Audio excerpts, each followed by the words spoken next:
More breaking news tonight. President Barack Obama saying agencies like the FBI must remain nonpartisan and guard against influencing elections, insisting that no one should be affected by rumors and innuendo, including presidential candidates. Also tonight, Democrats calling for an investigation into alleged leaks at the FBI. Let's discuss now with John Flannery, a former federal prosecutor for the Southern District of New York, criminal defense attorney Pate, and Jeffrey Toobin, CNN senior legal analyst. Gentlemen, thank you so much for joining us tonight for the Beyonce and Jay-Z concert. So listen, I want to play something because this is very serious business that we brought up yesterday on this show that we raised. Play something that Donald Trump advisor Rudy Giuliani said 2 days before Comey sent his game-changing letter a week ago. It's getting some new attention today. Here it is. And I think he's got a surprise or two that you're going to hear about in the next few days. Right. I mean, I'm talking about some pretty big surprise. Oh yeah, I heard you say that this morning. What do you mean? You'll see. Stay tuned. Rudy Giuliani, you're lucky because we got to go. I'm out of time. Otherwise, I keep pressing you. We're not going to go down, and we're certainly not going to stop fighting. We got a couple things up our sleeve that should turn this around in a way that even the liberal pollsters will get to see it. So, John, what's your reaction to that? Does it seem like he knew something was coming? No, yeah, it certainly does. Also, for the first time when I've seen this a couple of times now, when he said up my sleeve, all I could think of was dirty tricks. And not since Tricky Dick in '72, 44 years ago, have we had something like this. But I thought the Lars Larson interview was quite telling on Friday. You're reading ahead in the textbook. But oh, okay, I'm sorry. I don't know your text. But, okay, so, well, that's my reaction. It's a dirty trick. Okay, so listen, I want to play this then, because Wolf Blitzer talked to him today and asked him what it was all about. This was his response. I was actually talking about the advertising campaign that you were referencing earlier that I knew was going to come as a big surprise. And there were about 4 different formulations of it at that point that we had in mind, and I didn't know which one we were going to use, but I knew one was going to be a big surprise. I wasn't referring to any possible information about emails or that sort of thing.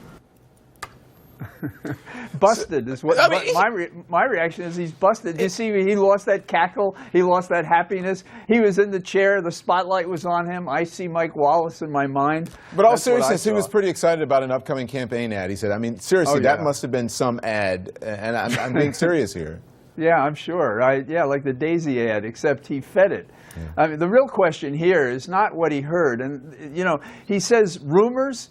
It's sort of like Trump's idea of rumors. Many are saying, I think this is different. I think this is fact and truth. And the question isn't so much what he was told, is what he did. All right. And I don't believe he was immovable on this. Jeffrey Toobin, your turn now. This is what Giuliani told Fox News this morning when he was asked whether he knew about the FBI probe before it was announced. Here it is. So this has been boiling up in the FBI since generic. I did nothing to get it out. I had no role in it. Did I hear about it? You're darn right I heard about it, and I can't even repeat the language that I heard. Well, all I heard were former FBI agents telling me that there's a revolution going on inside the FBI, and it's now at a boiling point. So, Jeffrey, top Democrats seized on Giuliani's comments there, sending a letter to the DOJ's Inspector General asking him to investigate possible leaks from the FBI to Trump's campaign. How serious is this? Well, I think it's very serious, but I think it's a lot bigger than Rudolph Giuliani. Remember what happened here is that when Comey sent his letter, he didn't even mention in the letter that it had anything to do with Anthony Weiner. The fact that this investigation, the unnamed investigation, was in fact the Anthony Weiner investigation, leaked almost immediately. But then there has been a torrent of leaks out of the FBI about the nature of this investigation, how much progress has been made. And I think the fact that this is all coming out as a result of Comey's letter, both before in terms of Giuliani's statement and then afterwards with all these other leaks, suggests that the FBI is really out of control when it comes to leaks, and it's entirely appropriate for there to be an investigation. And Paige, you can barely contain yourself, but I want to play something before you respond. Giuliani says he was only talking about former FBI agents, okay? But Wolf Blitzer pressed him on this today, which is a Lars Larson thing that was mentioned earlier. But listen to this.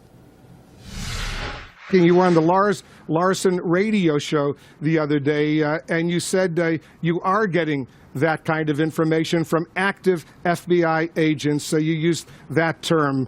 I just want to make sure we're getting that right. We listened to the audio, and you were talking about current FBI agents, at least in that radio interview with Lars Larson. Well, the information I've been getting is from former FBI agents. So you misspoke to Lars Larson? If I did say that, that was wrong. I have not spoken to a on-duty FBI agent about anything, I guess, for the last 10 months. I don't know. I've actually never talked about this investigation to any current member of the Justice Department or current FBI agent. I don't know if I can make it any clearer than that. You can look at my telephone records if you want. I don't acid bleach my emails. So, Paige, are you confident we're getting the whole story here?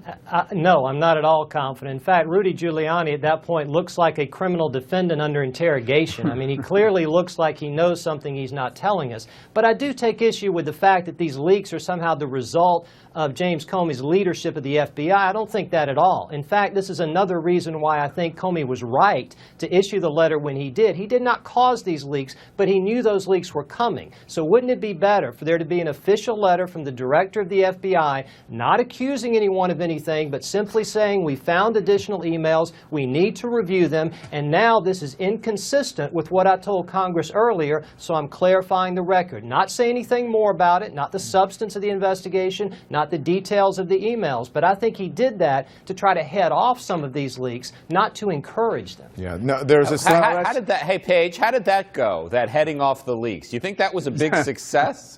No, I think leaks were inevitable, Jeffrey. I mean, they were going to happen. But what does James Comey do? He cannot control and put a mouthpiece or some sort of tape over every agent in the FBI. We know they're frustrated. And why are they frustrated? Because some of them believe this was a political decision. That's outrageous. They're frustrated at what? They can't stick a crime against somebody they don't have evidence of doing anything wrong? No, I don't think that's it at all. They thought they had sufficient evidence for there to be a prosecution of Hillary Clinton. And then they believe, rightly or wrongly, that Justice Department officials, for political reasons, decided not to pursue that investigation. But Paige, I believe that I should make $500 million a year, but my boss doesn't believe the same thing. So am I going to go to a newspaper or scream it around? I mean, what you're saying is not making any sense. I mean, just because someone believes and the boss doesn't, the boss is the boss.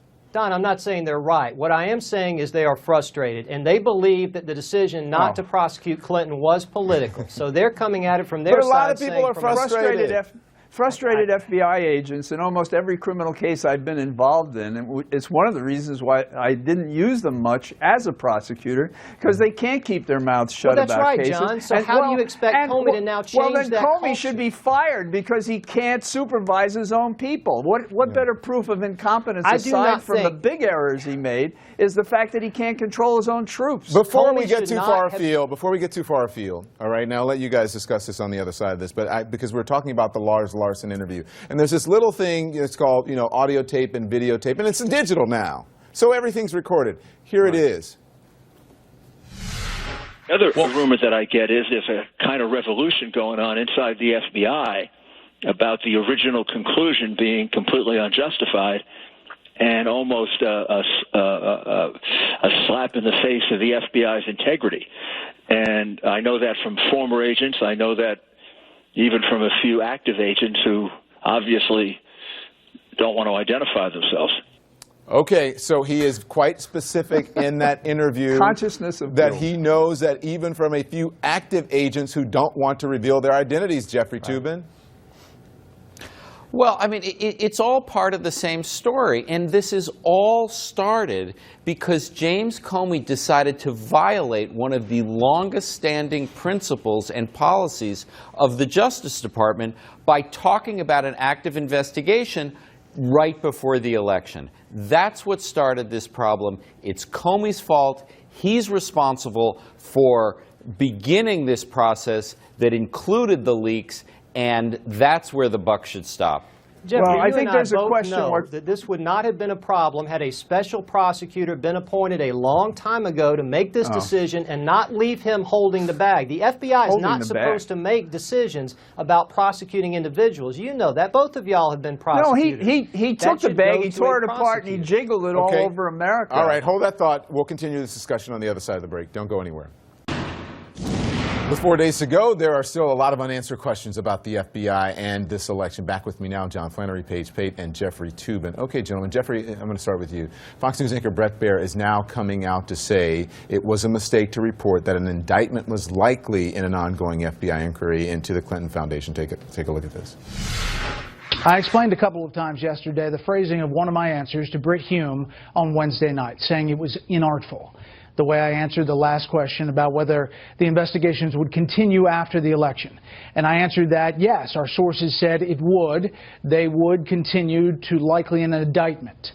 Well, that just wasn't inartful. It was a mistake. And for that, I'm sorry. I should have said they will continue to build their case. You have to say, listen, Bret Baier is a good reporter. He's usually spot on this one. He apologized. So nobody's perfect, so I give him credit for apologizing. But when you hear this in the context of all the leaks from the FBI, what's your reaction? Well, and again, so do I. You know, journalists make mistakes, and he's right to apologize when he made one, and I've made them, and I apologize. It's part of the world in which we live and how we should behave. However, I think it is indicative of the fact that there are people in the FBI who are desperate to get anti-Clinton stories into the journalistic bloodstream. This is happening over and over again, and it all started in earnest with Comey last week. If he had simply followed Justice Department policy, this would not be happening. And that's what he should have done, and that's where the responsibility. I want to get this in quickly. Hang on. This correction comes only after the news spread across conservative media, and Trump continues to reference it on the campaign trail. Watch this. It was reported last night that the FBI is conducting a criminal investigation into Hillary Clinton's pay-for-play corruption during her tenure as Secretary of State. In other words, the FBI is investigating how Hillary Clinton put the office of Secretary of State up for sale in violation of federal law. The FBI agents say their investigation is likely to yield an indictment. So, John, it sounds good, but again, not true. What's your reaction? Not true, and it's worse than rumors. They're outright lies. And you know, I don't believe it starts with Comey. I believe it may have started with Rudy. I mean, he's represented these FBI agents. He's hired them. They work for him, and he can't know about the quote revolution. The question is the cause and effect. To what extent did he feed it? To what extent does he feed these people to give rumors? The misconduct here is not just Comey. The misconduct is wider than that, and the violation is historic. To be affecting a presidential election with lies about old investigations that have gotten nothing as a result of the investigation just days before an election. This is a major crime against freedom, good speech, and distinct and understandable elections among a democracy. I'm up against the clock. I'm sorry, Paige. You can blame your fellow panelists or Jay-Z and Beyonce or whatever for the lack of time that we have. I'll see you next time. Thank you, gentlemen.